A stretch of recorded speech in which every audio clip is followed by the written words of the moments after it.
Bible में देखो, जिन लोगों को खुदा कोई बरकत देना चाहता था, उस बरकत से पहले खुदा उनसे कलाम करता था। और जब वो लोग उस कलाम को सुनते थे और उस कलाम के मुआफिक चलते थे, तो खुदा के बड़े बड़े वादे उनकी जिंदगी में पूरे हो जाते थे। सो खुदा का कलाम जो है, यही खुदा की बरकत है। जब आप खुदा की मर्जी को समझ पाते हो, जान पाते हो, तो उस वक्त अगले दरवाजे आपके लिए खुलते हैं। पहला काम है खुदा की मर्जी को जानना, और खुदा की मर्जी खुदा के कलाम के वसीला से ज़ाहिर होती है। खुदा अपना कलाम नाजिल फरमाकर अपनी मर्जी कलीसिया पर, लोगों पर ज़ाहिर करता है। और जो लोग कलाम की बुनियादी बातों को नहीं जानते, समझ लें वो खुदा को ही नहीं जानते। खुदा के कलाम में से हम देखेंगे लूका 10वां बाब आयत नंबर 30 लिखा, यीशु ने जवाब में कहा, एक आदमी यरूशलेम से यरू की तरफ जा रहा था कि डाकुओं में गिर गया। उन्होंने उसके कपड़े उतार लिए और मारा भी, और अधमोया छोड़कर चले गए। आमीन। खुदा के कलाम में एक बंदे की कहानी है। एक बंदा यीशु मसीह के पास आया और यीशु मसीह से उसने सवाल किया, पूछा।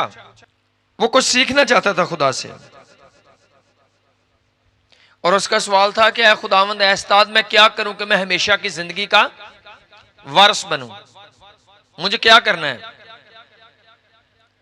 मुझे कुछ ऐसा वर्क बताएं, कुछ ऐसा काम बताएं कि मैं वो काम करूं और मैं हमेशा की जिंदगी का वारिस बनूं, मैं आसमान की बादशाही का वारिस बन जाऊं, मेरी निजात जो है वो मुकम्मल हो जाए। तो यीशु मसीह ने पहले उस बंदे से ही सवाल किया। यीशु मसीह ने उससे पूछा कि तू किताबे मुकद्दस में से, तौरात में, कलाम में किस तरह से पढ़ता है? तूने आज तक क्या सीखा है जो तू मुझसे पूछने के लिए आया है? उसने कहा, मैंने कलाम में से यह सीखा है कि अपने सारे दिल, सारी जान, सारी ताकत, सारी अक्ल से खुदावंद, अपने खुदा से मोहब्बत रख। ये बंदा था, ये यीशु मसीह के पास आकर कहता है, ऐ खुदावंद, मुझे कुछ ऐसा वर्क बताएं, मेरी ऐसी कमी मुझे बताएं, मुझे कुछ ऐसा करने के लिए वाज़ेह सबक दे दें कि मैं वो एक काम करूं और मेरी निजात मुकम्मल हो जाए। और यीशु मसीह ने उसे कुछ बताया नहीं, सिर्फ उससे कुछ पूछा। उससे ये पूछा कि तू कलाम मुकद्दस में किस तरह पढ़ता है, यानी तूने आज तक जो सीखा हुआ है वो क्या है? उसने कहा, मैंने ये आज तक सीखा है कि अपने सारे दिल, सारी जान, सारी ताकत, सारी अकल से खुदावंद, अपने खुदा से मोहब्बत। खुदावंद उससे ये पूछना चाह रहे थे कि क्या तू पहले तवज्जो करता है या नहीं करता? तू कलाम की सच्चाइयों पर गौर करता है या नहीं करता? तू छोटी छोटी बातों पर तवज्जो करता है या नहीं करता? कोई तेरे पास ऐसी बात है जो तूने सीखी हो खुदा के कलाम से? और आज बड़े सारे लोग ऐसे हैं जिनके पास खुदा का कोई एक भी वायदा ऐसा नहीं होगा जो बता सकें। कोई भी ऐसी एक शर्त नहीं होगी खुदा के कलाम की कि वो कहें कि हाँ, मैंने ये सीख लिया है, मुझे ये करना चाहिए, ये करना चाहिए, ये करना चाहिए। ऐसा नॉलेज कम लोगों के पास है। और यीशु मसीह ने कुछ भी बताने से पहले उससे ये पूछा कि तू किस तरह पढ़ता है, तेरे पास जो इल्म है वो क्या है निजात के तलक से? उसने कहा, मेरे पास ये इल्म है कि खुदावंद, अपने खुदा की बात को मानना, उसकी फरमाबरदारी करनी है, सारे दिल, सारी जान, सारी ताकत, सारी अकल से खुदावंद से मोहब्बत करनी है, प्यार करना है। तो यीशु ने देखा कि इसके पास कलाम है, इसके पास इल्म है, ये जानता है बाइबल की उन ठोस सच्चाइयों को। तो ये जानने के बाद यीशु मसीह ने उससे अगली बात कही। अगर वो कुछ ना बता पाता तो शायद यीशु मसीह उसे कुछ और कह देते, लेकिन यीशु मसीह से उसने पूछा और बात को समझे। यीशु मसीह ने भी उससे ही आगे कुछ पूछ लिया कि तू क्या जानता है। अजीजों, खुदा जब बात करता है उससे पहले आपके पास कलाम का कुछ इल्म होना चाहिए। खुदा हमेशा कलाम मुकद्दस में से ही बात करता है। खुदा हमेशा जो आपने पढ़ा है, जो आपने सुना है, जो आपने सीखा है, उसमें से ही आपसे बात करता है। अगर इस बंदे ने अपनी जिंदगी में खुदा के कलाम पर पूरी तवज्जो ना दी होती तो ये यीशु मसीह को बता ना पाता कि मैंने क्या पढ़ा है, मुझे क्या करना चाहिए। इसने पढ़ा हुआ था, ये जानता था। और जब खुदा ने यीशु मसीह ने देखा कि ये जानता है काफी चीजों को, जो बाइबल का, जैसे यीशु मसीह ने भी कहा कि सबसे बड़ा हुक्म यह है कि सारे दिल, सारी जान, सारी ताकत, अकल से खुदावंद अपने खुदा से मोहब्बत रखो, और दूसरा इसकी मानद यह है कि अपने पड़ोसी से अपनी मानद। और ये हुक्म ये बंदा भी जानता था और ये यही जवाब दे रहा था कि खुदावंद मैं जानता हूं, मैंने पढ़ा है ये कुछ। और जब यीशु ने देखा कि बुनियादी बात को जानते हैं तो फिर अगली बात उसे बताई। फिर भी यीशु मसीह ने एक लंबी कहानी इसको सुनाई। और वो कहानी क्या थी? कहानी ये थी कि यीशु ने जवाब में कहा, एक आदमी था जो यरूशलेम से यरू की तरफ जा रहा था। और जब जा रहा था तो जाते जाते रास्ते में डाकुओं ने उससे घेर लिया और इतना बुरा बर्ताव किया कि उसको मारा, पीटा और उसके सब कपड़ों तक भी उतार कर ले गए। उसे नंगा और अधमोया करके वो छोड़कर चले गए। यीशु मसीह ने यह तमसील उसको बताई। अगर हम खुदावंद के कलाम में देखें तो यीशु मसीह उसको क्या सिखा रहे थे? यीशु मसीह उसको यह सिखा रहे थे। उसने पूछा था कि मैं क्या करूं? यीशु ने कहा, तूने क्या जाना है आज तक? उसने कहा, मैंने ये चीज जान ली है। तो यीशु दूसरे अल्फाज में कह रहे थे, जो तूने जान लिया उस पर कायम रह। क्योंकि इस कहानी जो यीशु मसीह ने उसको बताई, वो कहानी ये थी कि एक आदमी यरूशलेम से यरू की तरफ जा रहा था। यरूशलेम जो था वो खुदा का घर, सलामती का शहर, या इसका मतलब कलीसिया है। यरूशलेम से ये बंदा निकला और यरू की तरफ जा रहा था। यरूशलेम कलीसिया है और यरू जो है वो एक लानती शहर है। खुदावंद ने एक तमसील उसे सुनाई कि एक बंदा था जो कलीसिया में था, जो एक टीम में था, जो खुदा के लोगों में था, एक वर्क कर रहा था, काम कर रहा था। और अचानक उसने क्या किया? उसने यरूशलेम को छोड़ दिया और उसने अपना सफर यरू की तरफ करना शुरू किया। यरू जो था वो एक लानती शहर था और यरूशलेम जो था वो सलामती का शहर था। एक बंदा जो कलीसिया में था, अचानक वो कलीसिया से निकला और एक गुनाह की तरफ उसने चलना शुरू कर दिया, एक लानती शहर की तरफ चलना शुरू कर दिया। और यरूशलेम और यरू के दरमियान सिर्फ 2 किलोमीटर का फासला था। वो बिल्कुल एक करीब शहर था और 2 किलोमीटर फासला तय करते हुए भी वो डाकुओं में गिरा और इतना बुरा हाल किया कि उसे अधमोया कर दिया, कपड़े तक उतार कर ले गए, कुछ भी उसके पास नहीं बचा। इसका ये हाल क्यों हुआ? इतने छोटे से सफर में इतना बड़ा हादसा इसके साथ क्यों हुआ? हादसे की वजह यह है कि इस बंदे ने खुदा के कलाम की तालीम को छोड़ा, खुदा की जमात को छोड़ा, खुदा की कलीसिया को छोड़ा और ये छोड़कर यरू की तरफ जाना शुरू हो गया। जैसे यरूशलेम से निकला, अभी 1 किलोमीटर सफर किया है, अभी ज्यादा दूर नहीं गया, अभी थोड़ा दूर गया है, तो क्या हुआ कि इब्लीस के कब्जा में आ गया है। जो डाकू जो है वो शैतान को ज़ाहिर करते हैं और मारना, अधमोया, ये शैतान की उन भेजी हुई तस्वीरों को ज़ाहिर करते हैं, उस जुल्म और तशद्दुद को जो वो ईमानदारों के गिरने के बाद उन पर करता है, उन सारी बीमारियों, उन सारे हादसों को ज़ाहिर करता है जो आज भी कलीसिया पर आते हैं। जैसे ही वो खुदा के लोगों से बाहर गया, दुआया ग्रुप से बाहर गया, रफाकत से बाहर गया, खुदा की कलीसिया से दूर गया, थोड़ा सा ही अभी दूर गया तो वो मुश्किलात में गिर गया।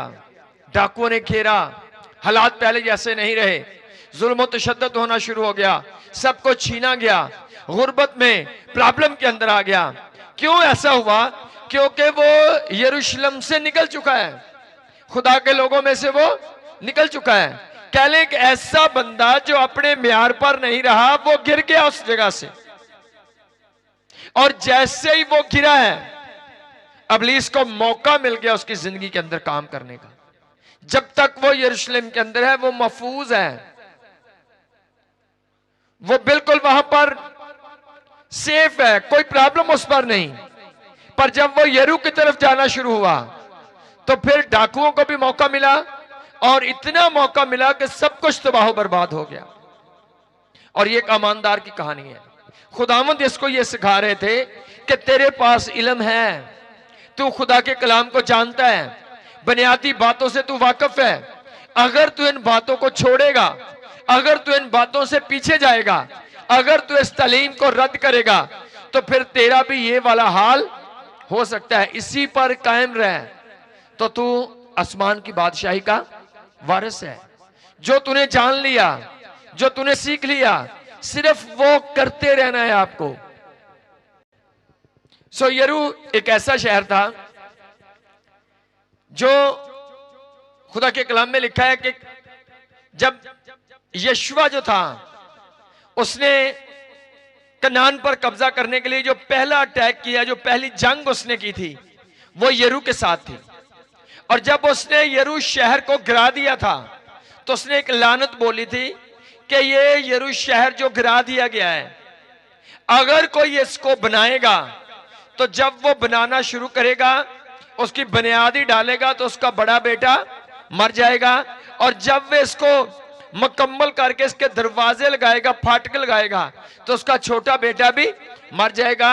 और उसने कहा इसको कोई भी दोबारा से तमीर ना करे, इसको नहीं बनाना।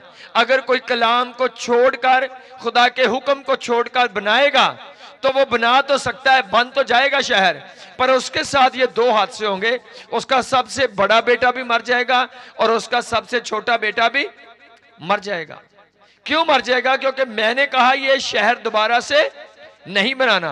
पर अगर कोई इसको बनाने की कोशिश करेगा, तो उसके साथ ये वाला वाकया होगा कि अगर वो आगाज ही करेगा बनाने का, तो ये बनाते वक्त खुदा के कलाम में लिखा है, पहला सलातीन 16वां बाब 34वीं आयत।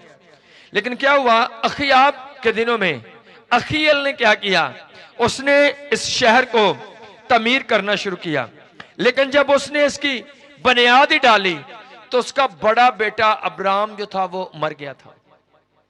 और जब उसने इस शहर को मुकम्मल किया, तो चौथी आयत के अंदर लिखा है, जब वो फाटक लगा रहा था, तो उसका छोटा बेटा सजूब भी मर गया था। दो बेटे उसने अपने खोए, और इस शहर को उसने बना दिया। और अब ये शहर बन चुका है। जो खुदा के लोग थे, जो बाइबल पढ़ने वाले लोग थे, वो जानते थे कि ये जगह सही नहीं, रूहानी तौर पर इसका मतलब ठीक नहीं। और ये बंदा, एक बाइबल को जानने वाला बंदा, कलीसिया का बंदा, क्या करता है, यरूशलेम से निकलकर उसी शहर की तरफ जा रहा है जिसको बनाने से भी खुदा ने मना किया है। और जैसे ये जा रहा है, एक उस पर अटैक हुआ, और इब्लीस ने बड़ी तसल्ली और कामयाबी के साथ उसको परेशान किया।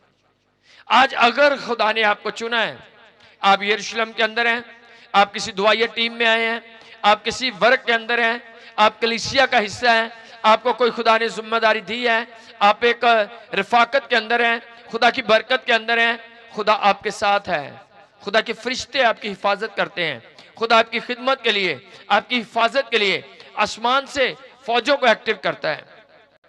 पर जब आप उस कलाम को छोड़ते हैं, जब आप अपनी जगह से हिल जाते हैं, आप पीछे चले जाते हैं, उन्हीं कामों में वापस चले जाते हैं, तो फिर इब्लीस का अटैक होता है और वो तबाह बर्बाद करता है।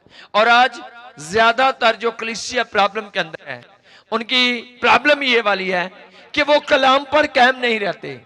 जो उन्होंने सुना, जो उन्होंने सीखा, जो उन्होंने जान लिया है, उन सारी बातों पर कायम नहीं है। और कायम ना रहने की वजह से इब्लीस को मौका मिलता है। और खुदा का कलाम कहता है, ए अजीजो, इब्लीस को मौका ना दो। बाइबल की छोटी छोटी सच्चाइयां आपकी जिंदगी में बड़ी बड़ी बरकतों को लेकर आती हैं। छोटी छोटी गलतियां आपकी जिंदगी में बड़े बड़े नुकसान कर देती है। एक छोटा हुक्म जो उसको लगा कोई ऐसी बात नहीं, तो उसने शहर बनाया और अपना बड़ा बेटा खोया और अपना छोटा बेटा भी खो दिया।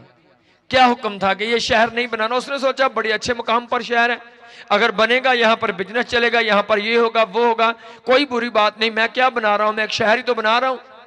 सो उसने फ्री माइंड उस काम को कर दिया, ये सोचकर के कोई मैं बुरा काम नहीं कर रहा, ये एक अच्छा शहर, अगर मैं शहर बनाऊंगा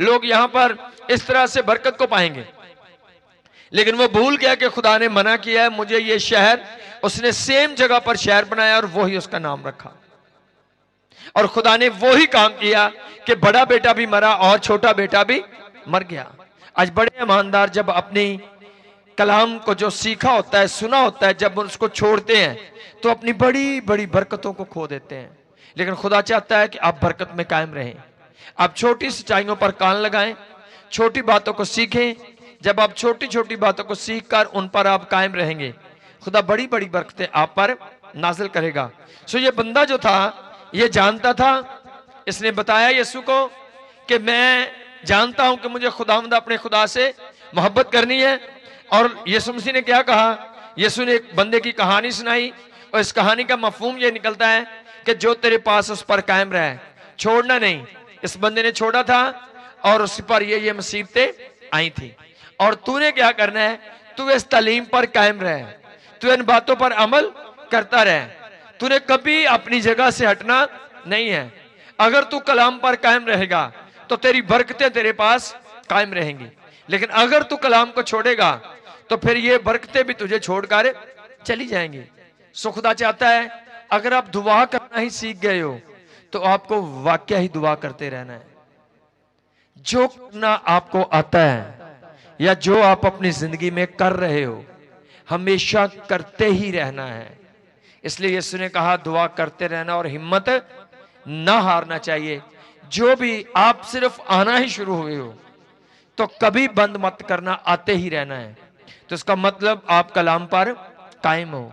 अगर आकर कुछ करना शुरू हो गए हो तो हमेशा आपको करते ही रहना है, उसी काम में आपकी भलाई है। कलाम पर हमेशा कायम रहो, कायम रहने से ही आपकी बरकतें कायम रहती हैं। पर जब आप किसी कलाम, बड़ा लंबा टाइम इस बंदा ने कलीसिया में गुजारा होगा, हो सकता है 10 साल से कलीसिया में हो, 15 साल से कलीसिया में हो, बड़ा उसने वर्क किया हो। एक दफा दिल चाह अब मुझे यरू को भी देखना है, खुदा नहीं चाहता था, अपनी 10 साल की मेहनत को उसने जाया कर दिया। लेकिन खुदा का फजल हुआ, खुदा ने उसको फिर से किसी भी तरह से खुदा ने उसको बहाल किया। खुदा प्यार करता है, खुदा नहीं चाहता कि आप बैक जाएं, खुदा नहीं चाहता कि आप गिर जाएं, खुदा हमेशा चाहता आप खड़े रहें और बढ़ते रहें।